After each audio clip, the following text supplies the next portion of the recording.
हमने पिछले दिनों से परमेश्वर के पवित्र वचन से जो सीखा, युगों का विषय हमने सीखा और हम व्यवस्था के युग में आए हुए। व्यवस्था का युग सिनाई पर्वत से लेकर और क्रूस तक है। तकरीबन 1500 सालों का ये क्या है, समय है, जिसमें परमेश्वर ने इंसान को व्यवस्था दिया। इससे पहले कि यीशु मसीह आए, इससे पहले कि वो सिद्ध बलिदान हो, इससे पहले कि परमेश्वर का मनुष्यों के साथ का वो रास्ता खुले, उससे पहले परमेश्वर ने इंसान को अपनी व्यवस्था दिया, ताकि इंसान सचमुच में व्यवस्था के द्वारा, इस दर्पण के द्वारा सबसे पहले अपने जीवन को पहचाने कि इंसान पापी है, पाप का गुलाम है, पाप की मजदूरी मृत्यु है और बिना लहू बहाए क्या नहीं है, पापों की मतलब पाप की भयानकता इंसान समझे। माफी नहीं है, माफी सोच कर ना चले इंसान। कोई माफी, अगर अनजाने में गलती हुई है तो माफी है। इसलिए प्रभु ने कहा, हे पिता, ये नहीं जानते ये क्या कर रहे हैं, इसलिए इनको क्या कर, क्षमा कर। ये नहीं जानते क्या कर रहे हैं। परंतु अगर जानबूझकर लिखा है, सत्य को जानने के बाद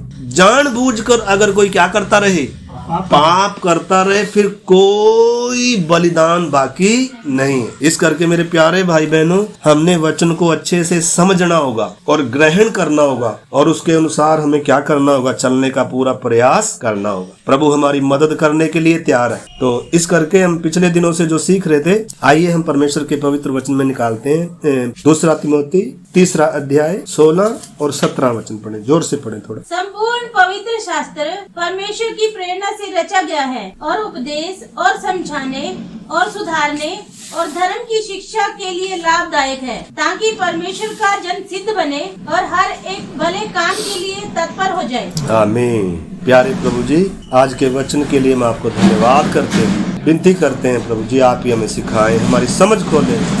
पवित्र आत्मा, आप हमारे सहायक हैं, मददगार हैं, हेल्पर हैं, आप हमें सिखाएं, हमारी समझ खोलें प्रभु। जब तक प्रभु आप किसी की समझ ना खोलें, जब तक आप किसी को ना सिखाएं प्रभु जी, विनती करते हैं आप ही हमसे बात करें। आपके हाथ में सौंपते हैं, धन्यवाद के साथ प्रार्थना को यीशु मसीह के नाम से मांगते हैं, आमीन। इधर हमने पढ़ा, संपूर्ण पवित्र शास्त्र 66 किताब लिखा है, परमेश्वर की प्रेरणा से लिखा गया है। और उपदेश, इसमें उपदेश है जो बहुत जरूरी है, उपदेश में बने रहना, क्योंकि आजकल हम देखते हैं बहुत उपदेश में भी आगे पीछे बहुत कुछ हो गया। और लिखा है समझाने, दूसरे असली अनुवाद में लिखा है ताड़ना देकर समझाना। उपदेश है इसमें ताड़ना है और इसमें सुधारने, मतलब बातों को सुधारना। इस वचन के द्वारा, वचन की डांट के द्वारा, वचन मतलब क्या भी करता है, इसमें उपदेश भी है और इसमें क्या भी है, ताड़नाएं भी हैं और इसमें सुधारने के लिए भी चेतावनियां भी दी गई हैं और इसमें क्या भी है, धर्म की शिक्षा है। और ये क्या है, बहुत ही उपयोगी है, उपयोगी है, मतलब इसके बिना कोई क्या नहीं हो सकता, सिद्ध नहीं हो सकता, मतलब इसके बिना कोई भी क्या नहीं हो सकता, परफेक्ट नहीं हो सकता, जिसके लिए इंसान को परमेश्वर ने बनाया। इंसान को परमेश्वर ने इसलिए बनाया ताकि उसके स्वरूप में, उसकी समानता में हो जाए, अधिकार रखे सब चीजों पर, परमेश्वर उसके साथ वास करे, परमेश्वर उसके साथ चले। ये धरती पर सिर्फ क्या है, तैयारी का समय है। इस धरती पर थोड़े समय का जीवन इंसान को दिया है। अगर इस थोड़े समय के जीवन में इंसान कामयाब हो जाता है परमेश्वर के साथ चलने में, परमेश्वर की इच्छा पूरी करने में, तो अनंत काल परमेश्वर की एक योजना है।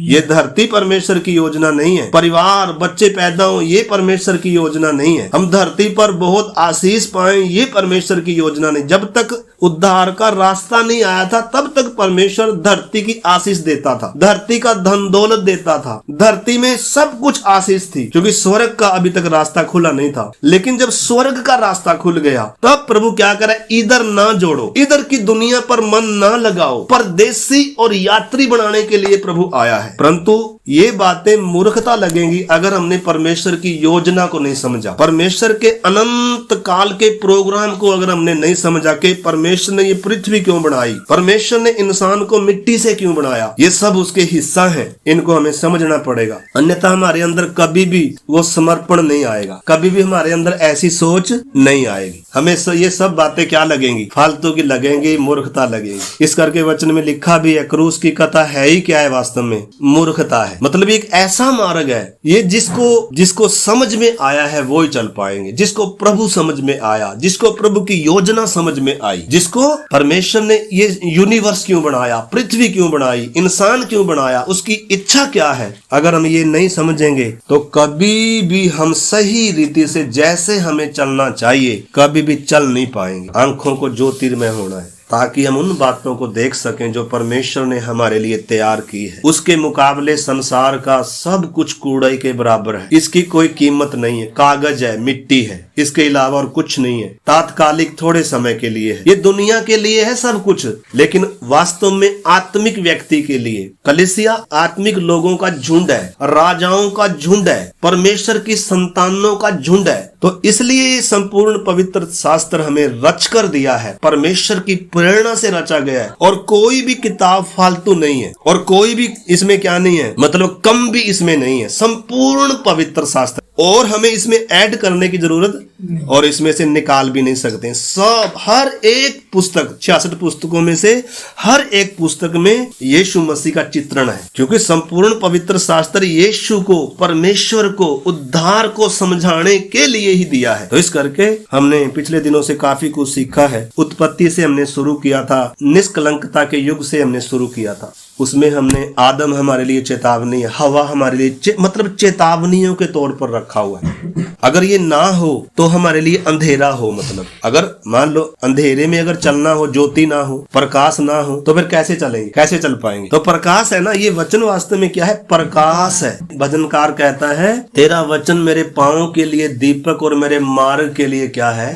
उजियाला है। तेरा एक एक वचन क्या है, ताया हुआ है। ये मुझे मधु से भी क्या लगता है, मीठा। इसकी बहुत खूबियां हैं, इस वचन की, इस वचन की बहुत खूबियां हैं। हमारी आत्मा के लिए ये सब कुछ है, जैसे हमारे शरीर के लिए किचन में सब कुछ होता है, चाहे कुछ भी बनाकर हम खा सकते हैं। इस बाइबल में सब कुछ है, फ्रूट चाहिए, मधु चाहिए, अन्न चाहिए, मांस चाहिए, धन चाहिए, मतलब सब कुछ है। संपूर्ण पवित्र शास्त्र क्यों दिया गया, इसमें लिखा है ताकि परमेश्वर का जन क्या बने, सिद्ध बने, और हर एक भले काम के लिए क्या हो जाए, तत्पर हो जाए, तैयार हो जाए या तैयार रहे। क्योंकि धरती का जीवन, शरीर का जीवन थोड़े समय का, अगर हमें होश में आ जाए तो अच्छा है, और नहीं तो क्या हो जाएगी, देर हो जाएगी। कि हमने अपनी आत्मिक तैयारी को पूरा करना। जैसे जैसे हम वचन सीख रहे हैं, हमने निष्कलंकता के युग से क्या सीखा, फिर हमने विवेक के युग में क्या सीखा।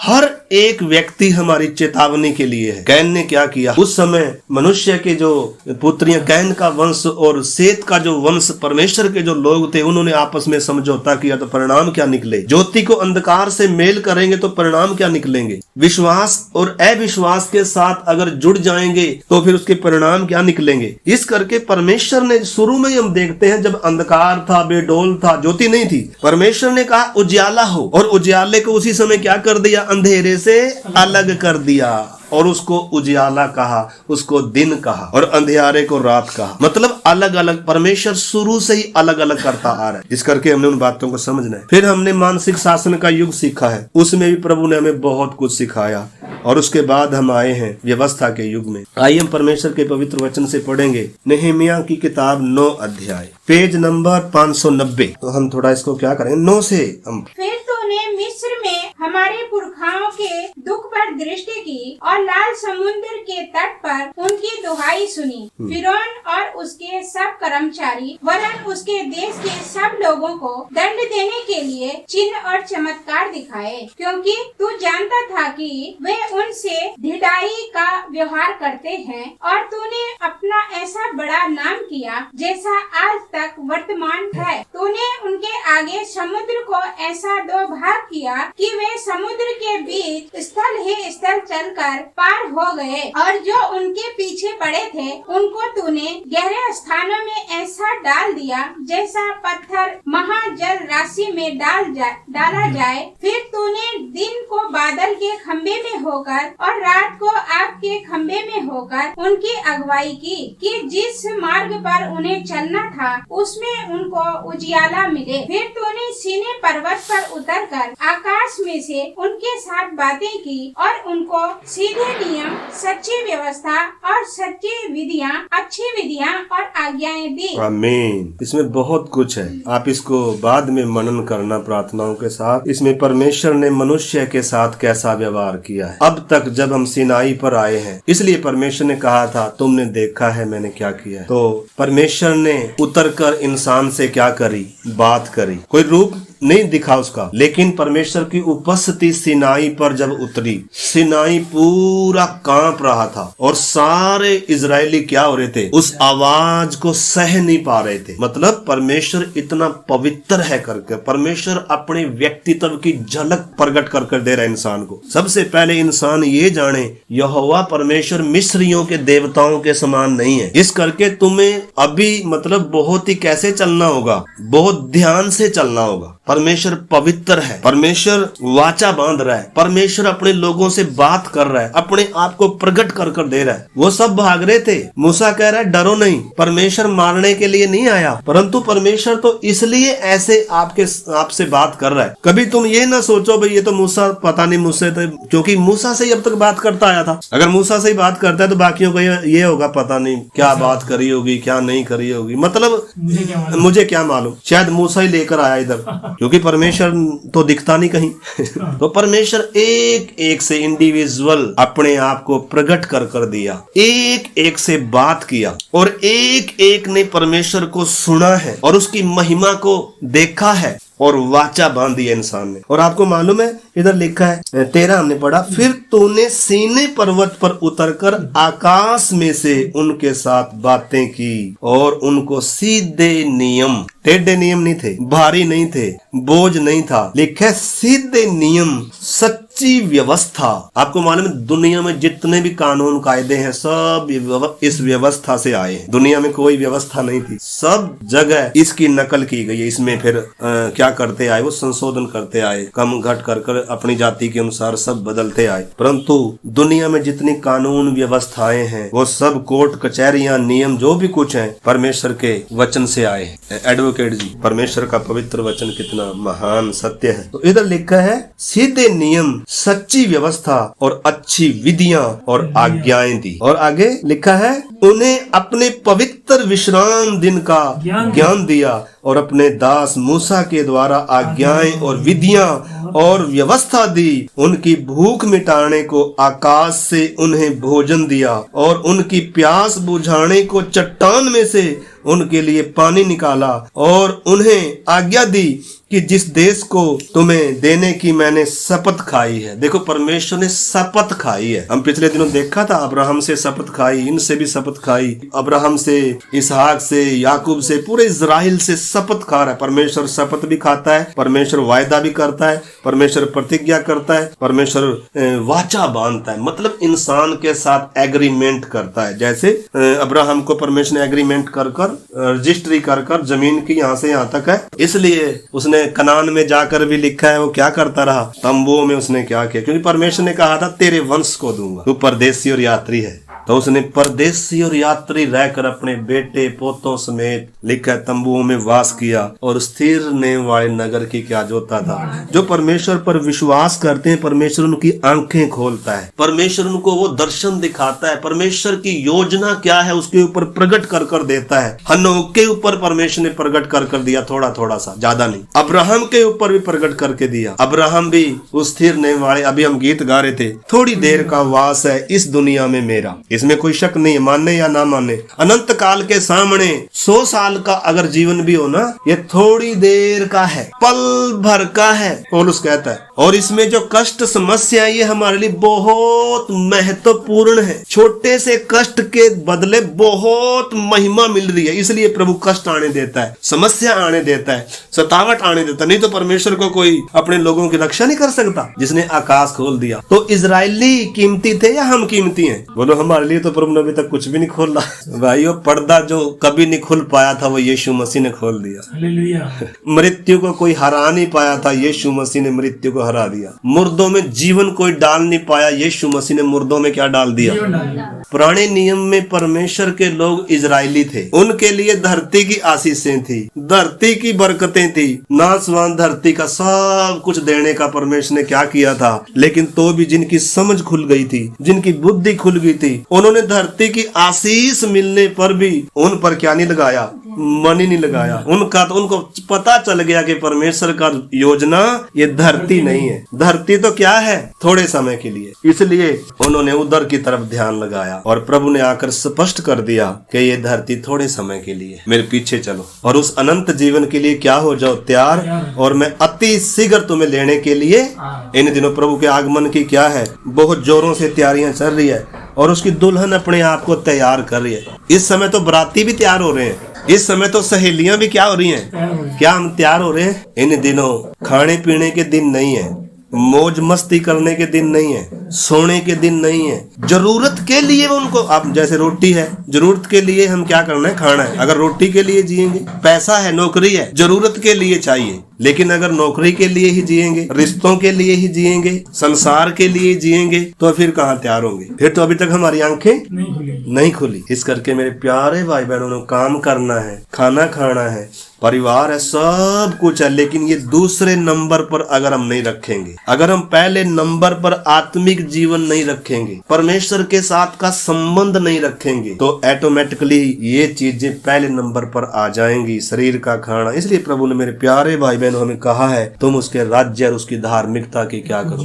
पहले तुम उसकी खोज करो। ये सब चीजें तुम्हारे पीछे पीछे आएंगी, इसमें कोई शक नहीं है। तो इधर हम जब देख रहे हैं परमेश्वर की भलाइयों के बारे में, परमेश्वर के प्रबंध के बारे में, क्या प्रबंध किया परमेश्वर ने? लिखा है, उनको उनकी भूख मिटाने को आकाश से उन्हें भोजन दिया और उनकी प्यास बुझाने को चट्टान में से उनके लिए पानी निकाला और उन्हें आज्ञा दी कि जिस देश को तुम्हें देने की मैंने शपथ खाई है, उसके अधिकारी होने को तुम उसमें जाओ। मतलब अभी जो छुटकारा मिला, अभी जो अभी तक परमेश्वर ने को किया था, ये कुछ भी नहीं था, आगे बहुत कुछ रखा हुआ है। इसलिए आगे देखो, पीछे की तरफ ना देखो। इसलिए यीशु ने भी कहा, जो हल पर हाथ रखकर पीछे देखता है वो मेरे राज्य के योग्य नहीं है। बहुत बार हम बपतिस्मा लेकर क्या ही देखते हैं, मेरे पीछे की तरफ भी कई बार ध्यान जाता है, अरे मैं तो वहाँ क्या करता था, कितना अच्छा था मिस्र अच्छा था। बताओ, एक बात अगर हम सोचें, इस समय इजरायलियों के लिए मिस्र अच्छा था? वहाँ निर्गमन 2 अध्याय पढ़कर देखो आप, अरे बाद में क्या कह रहे हैं, अरे मिस्र ही अच्छा था। देखो, इंसान की बुराई,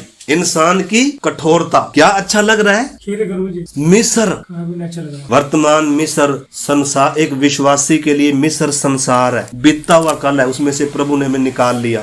बपतिस्मा मिस्र से अलग करता है एक विश्वासी को। तो इस करके इन दिनों हमने समझना, हर एक ने समझना है, क्या मैंने लाल समुद्र पार कर लिया? अगर अभी तक लाल समुद्र पार नहीं किया तो हमारा फिरौन जिंदा है, अभी भी ले जाएगा खींच के। लहू चौकट पर लगाने से काम नहीं बनेगा, खा लिया वो भी बात नहीं बनेगी। जूता डाला था, सब कुछ किया था, उद्धार का, छुटकारे का आनंद पाया था, लेकिन ध्यान किधर है? अच्छा क्या लग रहा है इस समय? धरती की चीजें, संसार की चीजें, पीछे की दुनिया। तो मेरे प्यारे भाई बहनों, लाल समुद्र तो भले पार हो गया, यर्दन कैसे पार करेंगे? यर्दन भी तो पार करनी है। यर्दन पार करने के बाद क्या है? तो इन दिनों हमने समझना है, मैंने अपना लाल समुद्र पार कर लिया है या नहीं किया है, मिस्र छोड़ा है या नहीं छोड़ा है। दूसरी बात, मैंने लाल समुद्र तो पार कर लिया, लेकिन क्या मैंने यर्दन नदी को पार किया है? और यर्दन नदी अगर पार कर लिया है, क्या मैं उस राज्य का अधिकारी हो गया? क्योंकि उसमें लड़ाई है, उसको लड़कर कब्जे में करना है। वहाँ क्या नहीं है, फ्री में मन्ना नहीं आएगा, उधर क्या करना है? उधर मेहनत है, लड़ाई है। इस करके मेरे प्यारे भाई बहनों, हमने पूरा मसीह जीवन को इन दिनों अध्ययन करें, समझे, काम करना है, हमने सब कुछ करना है, पढ़ाई भी करनी है, लेकिन आप पढ़ाई के लिए जी रहे हैं, काम के लिए ही जी रहे हैं। फुर्सत ही नहीं है प्रार्थना करने की, फुर्सत ही नहीं है वचन पढ़ने की, फुर्सत ही नहीं है इन बातों के बारे में सोचने की, तो फिर हमारे लिए ही क्या हो जाएगा? वो हमारे लिए ही नुकसान हो जाएगा। इस करके हमने अपने जीवन में क्या करना है? तो परमेश्वर इनसे क्या कह रहा है, थोड़ा सा और पढ़ेंगे हम। 15, उनकी भूख मिटाने को आकाश से उन्हें भोजन दिया और उनकी प्यास बुझाने को चट्टान में से उनके लिए पानी निकाला और उन्हें आज्ञा दी कि जिस देश को तुम्हें देने की मैंने शपथ खाई है, उसके अधिकारी होने को तुम उसमें जाओ। परंतु उन्होंने और हमारे पुरखाओं ने अभिमान किया और हठीले बने और तेरी आज्ञाएं न मानी और तेरी आज्ञा मानने से इनकार किया और जो आश्चर्य कर्म तूने उनके बीच किए थे उनका स्मरण न किया, वर्ण हट करके यहाँ तक बलवा करने वाले बने कि एक प्रधान ठहराया कि अपने दास्तव की दशा में फिर से लौटे, मतलब फिर से गुलामी में लौटे, फिर से मिस्र में लौटे। अपने लिए प्रधान भी बना ली, सिनाई पर अपने लिए बछड़ा भी एक बनवाया कि ये हमें लेकर आया। परमेश्वर को भी मान रहे हैं, इसलिए कह रहा है यहोवा का पर्व है, आओ हम क्या करें, आनंद कर। मतलब यहोवा को भी मान रहे हैं, लेकिन किसको भी मानने लग गए, किसी और को भी मानने लगे। परमेश्वर क्या कह रहा है, उन्होंने क्या किया, हट किया, बलवा किया और परम प्रधान के विरुद्ध न एक प्रधान ठहराया कि अपने दास्तव की दशा में फिर से लौटे। जैसे नए नियम में लिखा है, जैसे सूरनी अपनी कीच की ओर लौटती है और कुत्ता अपनी छांट की ओर लौटता है, ऐसे बुरे शब्द भी बाइबल में लिखे हुए हमें समझाने के लिए लिखा है। कुत्ते और सूर स्वर्ग के राज्य में प्रवेश नहीं करेंगे। ये उन जानवरों की बात नहीं हो रही, ये इंसान की प्रवृत्ति को दर्शाते हैं। पाप छोड़ने के बाद इंसान फिर से, संसार छोड़ने के बाद इंसान फिर से क्या करता है, वो चीजें फिर से क्या लगती हैं, अच्छी लगती हैं। परमेश्वर ने इससे बढ़कर आगे रखा हुआ है, ऐसी दुनिया रखी हुई है, किसी आंख ने, उनके लिए तो धरती का कनान देश था, हमारे लिए तो वो दुनिया तैयार कर रखी है जिसके कोने का पत्थर स्वयं यीशु मसीह है। तो इस करके मेरे प्यारे भाई बहनों, हमें निशाने की ओर देखना है, पीछे की ओर नहीं देखना। पीछे की ओर देखेंगे या एक दूसरे की तरफ देखेंगे, क्या हो जाएंगे, दौड़ हमारी क्या हो जाएगी। हमें इस मार्ग में देखना है तो सिर्फ किसको ही देखना है, सिद्ध करने वाले और विश्वास के कर्ता यीशु की ओर ताकते रहें और उस दौड़ में धीरज से दौड़ें जिसमें हमें दौड़ना चाहिए। इस करके मेरे प्यारे भाई बहनों, अगर हम मनुष्यों की तरफ देखेंगे, पासवान की तरफ भी देखेंगे, तो पासवान तो शायद कल को क्या हो जाए भाई जी, गिर जाए, मर जाए, झूठ बोल दे। तो अपनी निगाहें किसकी तरफ लगाएं, यीशु की तरफ लगाएं। कभी नहीं गिरेंगे, कभी ठोकर नहीं खाएंगे, कभी निराशा नहीं आएगी। यीशु की तरफ देखें, पानी भी आपके लिए क्या बन जाएगी, सड़क बन जाएगी। पतरस प्रभु ने वही सिखाया। परंतु अगर संसार की तरफ देखेंगे, हवाओं की तरफ देखेंगे, लोगों की तरफ देखेंगे, डुबाने से कोई फिर बचा भी, लेकिन फिर भी अगर डूबते डूबते भी होश आ गई तो फिर भी बचाने के लिए कौन है, फिर भी यीशु ने उसको भी क्या कर दिया और इजराइलियों को छोड़ थोड़ा दिया। फिर भी देखो आगे परमेश्वर का व्यवहार देखो। परंतु तू क्षमा करने वाला, अनुग्रहकारी और दयालु, विलंब से कोप करने वाला और अति करुणा में ईश्वर है, तूने उनको न त्यागा। देखो परमेश्वर का प्रेम और विश्वास, योग्यता और वफादारी। अब्राहम से मैंने वाचा बांधी है, तेरे वंश का परमेश्वर बना रहूंगा और मैं उनको वो मिरास देश, वो प्रतिज्ञात देश मिरास में, उनकी मिरास धरती की थी, हमारी मिरास कहाँ की है, जो किसी आंख ने। और आगे क्या कहता है, उनको ना त्यागा, वरन जब उन्होंने बछड़ा ढालकर कहा, तुम्हारा परमेश्वर जो तुम्हें मिस्र देश से छुड़ा लाया वही है, और तेरा बहुत तिरस्कार किया, तब भी तूने जो अति दयालु है उनको जंगल में ना त्यागा। कितनी गहरी बात है मेरे प्यारे भाई बहनों। एक पापी व्यक्ति पाप भले ही करता है ना, लेकिन आपको मानो उडाऊ पुत्र, मतलब एक गलती इंसान से अगर हो भी गई ना, वो गलती उसको कितना ऊपर उठा सकती है, ऊपर चढ़ने की सीढ़ी बन सकती है, उसका टूटा हुआ मन रह सकता है। अगर हमने कोई गलती नहीं करी, बहुत बार हमें क्या ही आ जाएगा, फिर घमंडी आ जाएगा। इसलिए परमेश्वर बहुत बार हमें ठोकर लगने देता है, क्योंकि हम सही नहीं चल रहे, ध्यान से नहीं चल रहे, जैसे चलना है वैसे। तो परमेश्वर ठोकर लगने उडाऊ पुत्र को जाने दिया। रोक सकता था, किस लिए जाने दिया, ताकि जब ये ठोकर खाकर आएगा ना, जब ये सूरों का खाना खाकर आएगा ना, फिर ये कभी भी जाएगा नहीं, दोबारा से सूरों का खाना नहीं खाएगा। चक्कर अगर इसने देख लिया एक बार, तो चक्कर तो इन्होंने भी देखी, गुलामी को अच्छे से चखा था। लेकिन हम देखते हैं इंसान के अंदर पाप का राज्य था। पाप इंसान को बिगाड़ता है, उकसाता है कि आज्ञा तोड़े, उकसाता है कि परमेश्वर के विरोध में चले इंसान, उकसाता है कि मजा ले पाप में। पाप सुख देता है, पाप मजा देता है, आंखों के द्वारा, देखने के द्वारा, बोल मतलब सुनने के द्वारा। आजकल सोशल मीडिया का जमाना है मेरे प्यारे भाई बहनों, पाप ऐसे परोसा जा रहा है और ये और बढ़ेगा आने वाले दिनों में। पाप, अधर्म, बुराई और हिंसा जैसे बढ़ रही है, लड़ाइयाँ, ये सब चीजें, हर चीज में वृद्धि होती जाएगी। इस करके हमने अगर अपने जीवन का सही से निर्णय नहीं लिया कि मैंने चलना कैसे है, दाऊद कहता है, हे परमेश्वर, जवान अपनी चाल को किस उपाय से शुद्ध रख सकता है? एक ही रास्ता है, तेरे वचन के अनुसार सावधान रहने से। इसलिए मैंने तेरे वचन को अपने हृदय में रख छोड़ा है ताकि तेरे विरुद्ध पाप। ये वचन मेरे लिए मधु सा मीठा है, ये वचन मेरे लिए पांव का दीपक और मार्ग का उजियाला है। ये वचन मुझे लाखों मोहरों से भी क्या लगता है, अति कीमती लगता है। जैसे कोई बड़ी लूट पाकर हर्षित होता है, हे परमेश्वर, मैं तेरी व्यवस्था से ऐसे क्या होता हूँ, हर्षित होता हूँ। क्या कभी हम इस वचन से हर्षित हुए हैं? हमें अगर दुनिया का धन मिल जाए तो हम, नौकरी लग गई या लॉटरी लग गई या मकान मिल गया, हालेलुया। लेकिन जब आपको वचन मिलता है, क्या आप आनंदित होते हैं? जब आपको संगति मिलती है, जब क्या आप आनंदित होते हैं?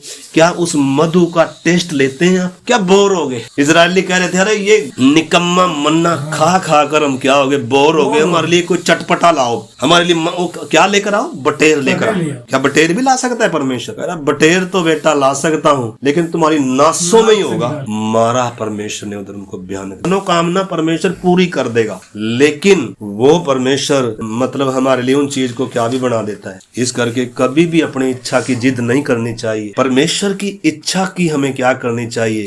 हमें परमेश्वर की इच्छा को ढूंढना। प्रभु तेरी इच्छा क्या है? जो मैं कर रहा हूँ प्रभु तेरी इच्छा है भी है कि नहीं है? हमें बहुतों को मैं भी ऊंचा कोई भी, हम सब जांच सकते हैं। वचन तो हम सुनते हैं, पढ़ते हैं, लेकिन अगर हमें परमेश्वर की इच्छा से कोई वास्ता ही ना हो, हमें वास्ता सिर्फ संगति में आने से हो, प्रार्थना करने से हो, वचन पढ़ने से हो, जूम में जुड़ने से हो, परमेश्वर की इच्छा अभी तक भी अगर मैंने पहचाने ही नहीं, पहचानने का मन भी ना हो, अभी तक अगर मैंने मिस्र छोड़कर, अभी तक अगर मैं मरुभूमि में आया ही नहीं हूँ, अभी तक मैंने परमेश्वर को सुना ही नहीं है, मतलब मेरा पड़ाव कहाँ इस समय? मेरे जीवन का मकसद क्या है? मैं धरती पर क्यों हूँ? मुझे कितने दिन मिलेंगे? और मरुभूमि में तो नहीं मैं खत्म हो जाऊंगा, मिस्र में तो नहीं मैं खत्म हो जाऊंगा। इतना वचन मिलने के बाद मेरे प्यारे भाई बहनों, आपको मालूम है परमेश्वर ने कहा था जब मेमना कट चुका है, फिर मिस्र में रहने का एक दिन भी रहने का क्या नहीं है। जब आपने मेमने का लहू चौखट पर लगाया है तो उसको खाना भी है, पूरे को खाना है और मिस्र को छोड़ना है। उन्हीं के लिए मेमना वधु है, जैम लगाकर खाने के लिए नहीं है ये, और खून लगाकर मिस्र में आराम से बैठने के लिए यीशु मसीह बलिदान नहीं हुआ। यीशु इसलिए बलिदान हुआ ताकि हमें परमेश्वर की संतान बनाए, ताकि हमें स्वर्गीय व्यक्ति बनाए, ताकि हमें आत्मिक व्यक्ति बनाए, ताकि हमें परमेश्वर के करीब ले चले, अब परमेश्वर की डील डोलता समानता तक हमें ले चले। मसीह का रूप हम में आए, मसीह का स्वभाव हम में आए, मसीह का मन हम में आए। जैसे मसीह पिता की इच्छा के लिए समर्पित था, जैसे मसीह जगत के लिए ज्योति था, परमेश्वर की आवाज था, परमेश्वर का वचन था जी। इसलिए प्रभु ने कहा जैसे पिता ने मुझे भेजा मैं भी तुम्हें क्या करता हूँ, भेजता हूँ। हमें जगत की रोशनी प्रभु ने कहा, हमें पृथ्वी का नमक प्रभु ने कहा। इस करके अपनी बुलाहट को हमने पहचानना है। परमेश्वर पर भरोसा करे बिना इस मार्ग पर चल नहीं सकते हैं। अगर अभी तक हमारा परमेश्वर पर भरोसा नहीं आया, हम परमेश्वर पर निर्भर नहीं हुए, हमारे जीवन का लक्ष्य अगर अभी तक यीशु मसीह नहीं है, तो मेरे प्यारे भाई बहनों कितने दिनों के बाद भी हम क्या हो सकते हैं? इजरायलियों के समान हो सकते हैं। इधर लिखा है तूने उनको न त्यागा, वरन जब उन्होंने बछड़ा ढाल कर कहा तुम्हारा परमेश्वर जो तुम्हें मिस्र देश से छुड़ा लाया है वह यही है, और तेरा बहुत तिरस्कार किया, तब भी तूने जो अति दयालु है उनको जंगल में न त्यागा। न तो दिन को अगुवाई करने वाला बादल का खंबा उन पर से हटा, और न रात को उजियाला देने वाला और उनका मार्ग दिखाने वाला आग का खंबा। मतलब इंसान बछड़ा बना रहा है, किसके नीचे बना रहा है? बादल की छाया के नीचे बना। परमेश्वर का इनकार कर रहा है, बलवा। आपको मालूम है, इसलिए पहला कुरिन्थियों में लिखा है, पौलुस कहता है क्या तुम नहीं जानते तुम पवित्र आत्मा का निवास? क्या तुम्हें मालूम नहीं है क्या परमेश्वर की आत्मा तुम में क्या कर रहा है? वास कर रहा है। मतलब कई बार हम भूल जाते हैं, हम सोचते हैं परमेश्वर तो यहाँ है ही नहीं है। परमेश्वर अगर हमने यीशु को उद्धार करता स्वीकार किया है, अगर हम अभी पापों के के प्रति कभी कायल हुए थे? पवित्र आत्मा बाहर से कायल करता है, लेकिन पवित्र आत्मा उतने में रहता नहीं है, इंसान के अंदर आता है। पाप को छुटकारा कर कर परमेश्वर इंसान को अपना मंदिर बनाता है, अपना निवास स्थान बनाता है, उसके जीवन में एक नई जिंदगी की शुरुआत, मतलब एक ऐसे काम की शुरुआत करता है, मरने से पहले उस काम ने पूरा होना है। हमारा मरने का दिन कोई पता नहीं, अगर प्रभु के आगमन में देरी है, हम कब इस संसार से चले जाएं। इस करके लिखा है, वचन न केवल उद्धार पा लेना है, बल्कि उद्धार को पाते जाना है हर दिन, और तभी हम उद्धार पाएंगे जब यीशु आएगा। इस करके आगे थोड़ा सा मैं पढ़ूं और फिर हम प्रार्थना में जाएंगे। इधर लिखा है, वरन तूने उन्हें समझाने के लिए अपना आत्मा जो भला है दिया, और अपना मन्ना उन्हें खिलाना न छोड़ा, और उनकी प्यास बुझाने को पानी देता रहा। 40 वर्ष तक जंगल में उनका ऐसा पालन पोषण करता रहा कि उनको कुछ घटी न हुई, न तो उनके वस्त्र पुराने हुए और न उनके पांव में सूजन हुई। परमेश्वर विश्वास योग्य है, वफादार है। परमेश्वर ने जो कहा था वो क्या किया? पूरा। परंतु जो बलवा करने वाले थे, जो मिस्र में जाने वाले थे, जो मिस्र को प्रिय जानने वाले थे, जो बुड़बुड़ाने वाले थे, वो 40 साल में वो क्या हो गए? उधर मरुभूमि में क्या हो गए? मरकर ढेर हो गए। परमेश्वर उनकी संतानों को लेकर गया। मिस्र की याद जिनके अंदर नहीं, लेकिन कनानियों की उन्होंने क्या करी? रीस करी। हर पीढ़ी से परमेश्वर व्यवहार करता आया। हर पीढ़ी अगर वो नालायक निकली, कठोर निकले, बेवफा निकले, परमेश्वर की आज्ञा को तोड़ने वाले निकले, तो परमेश्वर अगली जनरेशन को तैयार करता आया। आज भी परमेश्वर ने इजराइल को क्या नहीं किया है? इस समय प्रभु का आगमन बहुत निकट है। 7 साल के महाक्लेश के बाद अगर आज यीशु आ जाता है तो परमेश्वर एक ऐसी, इसलिए प्रभु ने कहा था जब तक ये बुरी पीढ़ी के लोग क्या ना हो जाएं, यीशु ने कहा था। मतलब 1948 से अब तक जो पीढ़ी चली आ रही है, 1948 से जो बच्चे जन्मे थे, जब तक ये खत्म नहीं होती तब तक प्रभु, वो भी एक बात है। यीशु ने एक जगह कहा था जब तक ये पीढ़ी खत्म नहीं हो, बुरी पीढ़ी के लोग। तो कौन सी पीढ़ी के? यीशु को तो कितने साल बीत गए, तो कितनी पीढ़ियां चली गई। मतलब 1948 से जो बच्चे पैदा हुए थे, इसी पीढ़ी के खत्म होने से पहले कौन आ जाएगा? तो कितने साल बीत गए? 75-76 साल बीत गए। और मनुष्य की उम्र कितनी है? लिखा मनुष्य की उम्र कितनी है? 70 या ज्यादा खींच के उसमें लिखा है ना भजन संहिता, 70 या ज्यादा 80। मतलब हर एंगल से प्रभु का आगमन निकट। हमारा ध्यान किधर है? आइए प्रार्थना। वचन कहता है, स्वर्गीय बातों पर, स्वर्गीय वस्तुओं पर मन लगाएं, जहां मसीह वर्तमान है और परमेश्वर की दाहिनी ओर बैठा है। हालेलुया। थोड़ी देर का वास है इस दुनिया में मेरा, स्वर्गीय देश ही अनंत घर है मेरा। मेरी आयु के दिन केवल छाया के समान है और उनका घमंड केवल कष्ट और दुखी है। ये दिन कट जाते हैं, मैं फिर उड़ जाऊंगा और स्वर्गीय महिमा पाकर मैं विश्राम करूंगा। प्यारे भाई बहनों, परमेश्वर ने हमें कितनी धन्य आशा दी है। हम दुनिया के लोगों के समान नहीं है, जिनको कोई आशा नहीं है, जिनके जीवन में कोई मकसद नहीं है, जो खाने में, कमाने में, दुनिया में लगे हुए, उनको कुछ मालूम नहीं है। लेकिन अगर मुझे और आपको परमेश्वर ने इन मुर्दों में से जिलाया है, संसार से अलग किया, अपनी संतान बनाया है, तो मेरे प्यारे भाई बहनों में चलने के लिए उसने अपना वचन दिया है। संपूर्ण पवित्र शास्त्र परमेश्वर ने अपनी प्रेरणा से रचकर हमारे हाथ में दिया, ताकि हर एक जन सिद्ध हो जाए। आइए आज हम समर्पण के साथ उठे, आइए कुछ प्रतिज्ञा करके उठे। प्रभु प्रतिज्ञा करें हम, अगर कोई मुझे, प्रभु मेरा शत्रु है, मुझसे प्यार करूंगा। अगर कोई मुझे सताने वाला है, मैं उसके लिए प्रार्थना करूंगा। प्रभु मैं शरीर से बढ़कर आत्मा पर, सब प्रार्थना करें, मुख खोलकर सब कहें, निर्णय लेकर उठे हम। अगर अभी तक उद्धार नहीं पाया, मिस्र में बैठे हुए हैं, मिस्र पर दंड की आज्ञा हो चुकी है, मारने वाला दूत आएगा। आप कहाँ हैं मेरे प्यारे भाई बहनों? आपका सफर कहाँ है? आप मिस्र में हैं, मरुभूमि में हैं या कनान में? क्या कहेंगे हम? प्रभु हर दिन सुबह उठकर मैं सबसे पहले प्रार्थना में समय बिताऊंगा, तेरे वचन के कहेंगे हम। आइए प्रतिज्ञा करें, मुंह खोले। प्रभु सबसे बढ़कर मैं स्वर्गीय बातों पर मन लगाऊंगा। प्रभु मैं तेरी इच्छा के लिए जीऊंगा, मैं अपनी सलीब उठाऊंगा। प्रभु मैं अपना इनकार करूंगा। प्रभु क्या कहेंगे हम? अगर नहीं कहेंगे तो मसीह में फिर हमारा कोई क्या नहीं। प्रभु ने कहा यदि कोई मेरे पीछे आना चाहता है तो, यदि कोई मेरा होना चाहता है तो। आइए उन बातों को मनन करें और समर्पण करें। प्रभु मैं तेरे पीछे पीछे चलना चाहता हूँ। मैं अपनी सलीब लेकर अपने प्रियों को भी अप्रिय जानकर, प्रभु मैं सबसे बढ़कर प्रिय आपको जानूंगा। मैं प्रभु पहले तेरे राज्य और तेरी धार्मिकता की खोज करूंगा। प्रभु जी आइए मुंह खोल कर हम कहें, प्रभु मेरी मूर्खताओं को, गलतियों को, पापों को क्षमा कर दे। मैंने व्यर्थ बातों की ओर मन लगाया, मैंने संसार मिस्र की ओर मन लगाया प्रभु जी। मैं संसार की रीति पर चलने लगा, मैं संसार के मिस्र के तरह बनने लगा प्रभु जी। मैंने तेरे जैसा बनना छोड़ दिया। ओ प्रभु, मैंने तेरे पीछे चलना छोड़ दिया। मैंने तेरे राज्य और तेरी धार्मिकता को प्राथमिकता देना छोड़ दिया। आइए मेरे प्यारे भाई बहनों, हम अपने जीवन में एक संकल्प के साथ उठ सकते हैं। क्या हम प्रार्थना करेंगे? नहीं तो हम जैसे आज हैं ऐसे कल भी होंगे, ऐसे ही परसों भी होंगे, ऐसे 10 साल के बाद भी होंगे। जीवन में परिवर्तन नहीं आएगा। परिवर्तन उनके जीवन में आता है जो निर्णय लेते हैं। मूसा ने निर्णय लिया। पाप में थोड़े दिन के सुख भोगने से परमेश्वर के लोगों के साथ दुख भोगना उसे अधिक उत्तम लगा।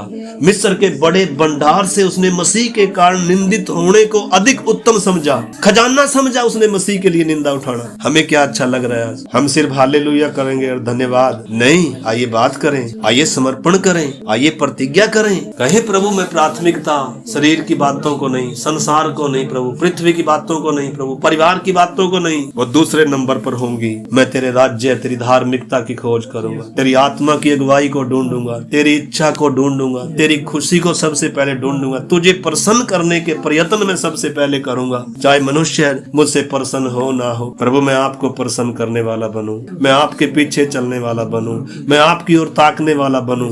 प्रभु मेरा ध्यान मिस्र की ओर, संसार की ओर, धरती की चीजों की ओर न जाए। पाप जब बढ़ रहा है, बुराई जब बढ़ रही है, पाप में लोग सुख भोग रहे हैं प्रभु जी। मूसा भी पाप में थोड़े दिन का सुख भोग सकता था, लेकिन उसने निर्णय लिया। क्या आज हम निर्णय लेंगे? प्यारे प्रभु इस पवित्र वचन के लिए हम आपको धन्यवाद कर। किसी के लिए वचन न्याय का कारण नहीं बने, बल्कि आत्मिक उन्नति, उद्धार, छुटकारे का कारण बन जाए। शैतान इसे चुराने न पाए प्रभु जी। बार बार इन वचनों को सुनने के लिए, कंठस्थ करने के लिए, मनन करने के लिए, अपने हृदय में रखने के लिए और उसको बढ़ने के लिए उचित वातावरण हम तैयार करें। टूटा मन हो, झाड़ियां भरे हुए ना हो प्रभु जी, मार्ग के किनारे वालों में ना हो, हम उन इजरायलियों के समान ना हो जिन्होंने इतनी भलाइयां चख कर भी प्रभु मरुभूमि में खत्म हो गए, जिन्होंने बलवे किए। प्रभु हमारे अंदर तेरे जैसा मन आए, स्वभाव आए, नम्रता, दीनता, आज्ञाकारिता आए। सब पर आप ऐसा अनुग्रह करें। आपके हाथ में सौंपते हैं, धन्यवाद करते आपने हमारी प्रार्थना को यीशु मसीह के पवित्र नाम से हम प्रार्थना को मांगते हैं। अब हमारे पिता परमेश्वर का प्रेम, प्रभु यीशु मसीह का अनुग्रह और पवित्र आत्मा की संगति और सहभागिता हम सबों के साथ, दुनिया भर में प्रभु के लोगों के साथ यीशु मसीह के आगमन तक होती रहे। आमीन। सबको जय मसीह की। हमारा